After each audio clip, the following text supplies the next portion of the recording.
এখন কিতা করা যায় কো চাই? তোর তো নাই ভরা গরু একটা আমি বেচাইয়া দিমু, আমারে দিবে 50%, তুই নিবে 50%। ও হইছে বেচাইয়া দিতে পারলে পাইছত। তে আমি যাই আর মানুষ না, গরু একটা বেচতে হইলে গাঁর মেম্বার ছাড়া আর কেউ লইতো না, মেম্বারের কাছে যাইছে আইন। ও মেম্বার সাহেব, তুমি যে কইছিলে গরু একটা লইতাই, আমি গরু একটা পাইছি, তোমার নাতিনর রাখিটা দেওয়া যাইব? হয়নি ওই তে আও চাই গিয়া দেখি আই। ও ও তান লাগে লইয়া আইছি, ও তান লাগে সুন্দর মতো এখন কইয়া দিলাও। মেম্বার সাহেবের লগে আর কিতা দাম দর করতাম, তাই টাকা 1.5 লাখ দিলাম কান নক্কা কি। না রে বো 50,000 নেও কি? ভাই সাহেব দূর, তুমি একজন মেম্বার মানুষ, এটা দাম দর করায় আমারও একটা শরম লাগে মিয়া। তুমি আর খুনতা মাতিও না, আমি দাম এখান কইলি আর। এই বেটা তাই 1 লাখ টাকা দিবা, দে গরু দিয়ে তান লাগি।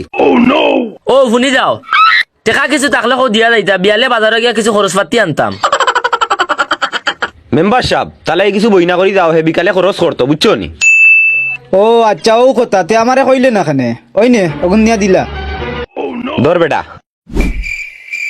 এই বেটা কালকে গরু বেচাই দিলাম, দিয়ে 1% দে। তোরে আবার কিতা লাগি পার্সেন্টেজ দিতাম?